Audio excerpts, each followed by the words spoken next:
A renewed search is getting underway in Tenerife this morning for missing teenager Jay Slater, almost 2 weeks since he was last seen. Police on the island have called for volunteers to help them search the area close to where the 19-year-old was last thought to be. Jay Slater attended a music festival on the island back on Sunday, the 16th of June. He was originally staying at an apartment complex in Los Cristianos with friends, but after the festival, he went to a different place in the Masca village area where he stayed on the Sunday night. His last recorded location showed Rural de Teno Park, which is a mountainous area popular with hikers. One of his friends says he called her on the Monday morning to say he was lost, he needed water, but only had 1% phone battery remaining. He told her he was going to walk back to his apartment after not waiting for the next bus. That would have been 11 hours walking, though. At 9:04 a.m. on Monday, the 17th of June, he was reported missing. Well, today, a team of volunteers are now helping the authorities with a much larger scale search, retracing the teenager's last known steps on the island. They're focusing on the ravines and the trails around that village of Masca in the national park. Sky's Becky Johnson is in Tenerife now with more.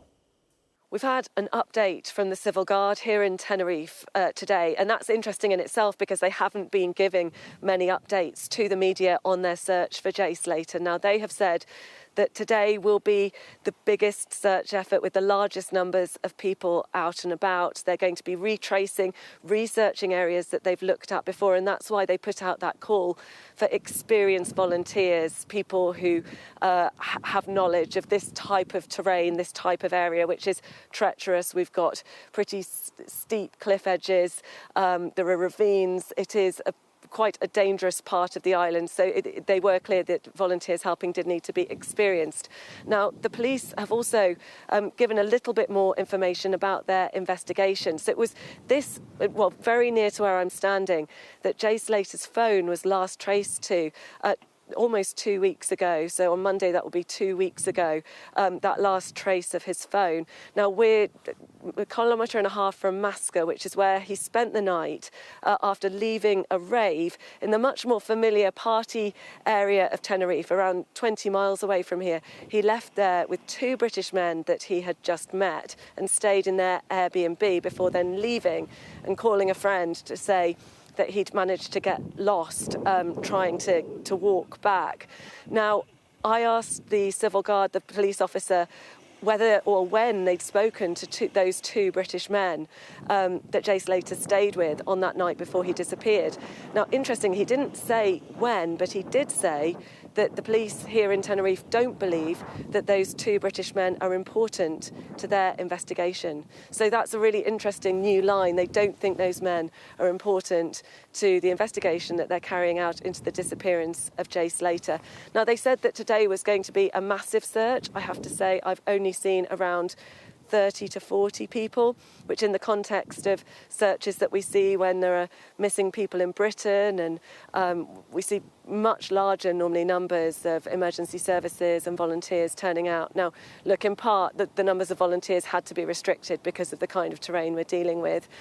We did speak to one volunteer, she lives locally, and she told us why she's come out. Because I have a son at the same age, and so it touched my heart a little bit. I would like that he is found, because it's already so many days. And for the family, I hope there are some news today. So the purpose of today really is to redouble efforts. This is the largest search yet. One of the volunteer firefighters I was speaking to, they did say the area that they're searching is vast. He said they're searching around 4 kilometres up into the mountains that way, around 8 kilometres down the road that way. This is a huge area, extremely difficult. There's undergrowth, there are cactuses. It's really, really difficult. And, you know, I asked him if he still had hope of finding Jay Slater near to here. He said he did, but I have to say the expression on his face told a slightly different story. Look, everybody's out here trying to do their best as they know that there's a desperately worried family, desperate for any news of missing 19-year-old Jay Slater.